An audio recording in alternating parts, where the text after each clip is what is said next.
Index funds or active funds? Which one should you choose if you truly want to grow your money wisely over time and avoid common beginner mistakes? One option is simple, low cost, and steady, while the other works harder, takes more decisions, and tries to beat the market with smart stock picking. Most beginners invest their money first, then learn how funds actually work later, and that often becomes a costly mistake that hurts returns. In the next few minutes, I'll explain everything in the easiest and simplest way possible, so even complete beginners can understand without confusion. By the end of this video, you'll clearly know which fund type matches your goals, risk level, and long-term investing style. Let's begin with index funds first, because they're usually easier to understand and often the best starting point for new investors. An index fund is like buying many top companies together inside one basket, giving you instant diversification with a single investment. Instead of betting all your money on one stock, you own small pieces of many different businesses at the same time. It simply follows a market index, like the S&P 500, instead of trying to predict winners or time the market. There's no manager constantly picking stocks every day, so it runs more automatically and usually costs investors much less in fees. Because it runs automatically and doesn't require constant stock picking, index funds usually charge much lower fees than actively managed funds.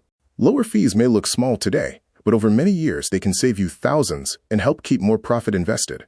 You don't need to watch the market every day or make constant decisions because it's built for simple long-term investing. That's exactly why millions of people around the world choose index funds for retirement and long-term wealth-building goals. They are simple, diversified, low cost, and have historically delivered strong results when held patiently over long periods of time. Now let's move to actively managed funds and understand how they really work behind the scenes. These funds hire professional managers whose full-time job is choosing investments and managing the portfolio for you. They study companies, analyze reports, and select stocks they believe can outperform the overall market. The goal sounds exciting: beat the market, avoid weak companies, and earn higher returns than average investors. But consistently beating the market year after year is much harder than it sounds, even for professionals. Because active funds hire experts and involve constant research, their fees are usually much higher than those of index funds. Higher fees may look small today, but they quietly reduce your total returns year after year through compounding. Yes, some active funds do beat the market during certain years or specific time periods, but many of those funds later fall behind and struggle to keep winning consistently over the long run. The hardest part is knowing in advance which active fund will actually become a future winner. For most investors, choosing the right manager often feels like guessing blindly without certainty. Index investing is usually simpler and more passive, while active investing often needs more research and attention. If you're busy with life or work, simplicity can be more valuable than chasing extra returns. Active funds may sprint ahead sometimes, but index funds often win steadily through consistency and lower costs. Index funds usually spread your money across many companies, sectors, and industries, which can help lower overall investment risk. When one company struggles or performs poorly, many other companies can help balance the portfolio. Some active funds hold fewer positions, so if managers make mistakes, the impact can hurt returns more.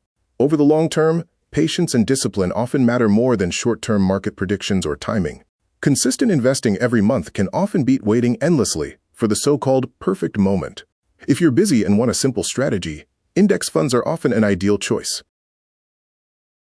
If you enjoy research, analysis, and comparing opportunities, active funds may interest you more.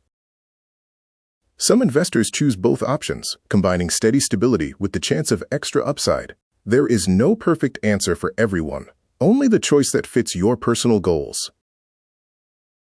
Now let's talk about the smartest move that most beginners can make when starting out.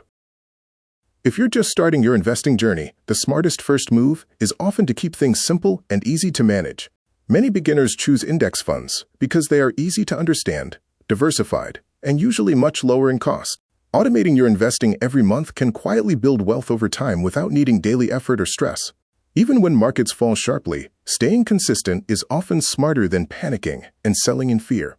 One common mistake beginners make is chasing hot trends instead of following a clear long-term plan.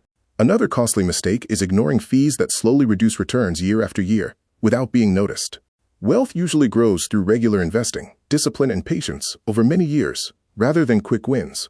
Small, consistent actions taken today can create surprisingly large financial results in the future. Index funds offer steady simplicity, while active funds offer the possibility of uncertain extra opportunity. The smartest choice depends on your available time, financial goals, and personal investing personality. But whichever path you choose, consistency usually matters far more than trying to be perfect. Would you choose index funds or active funds? Tell me below and follow for more simple finance lessons.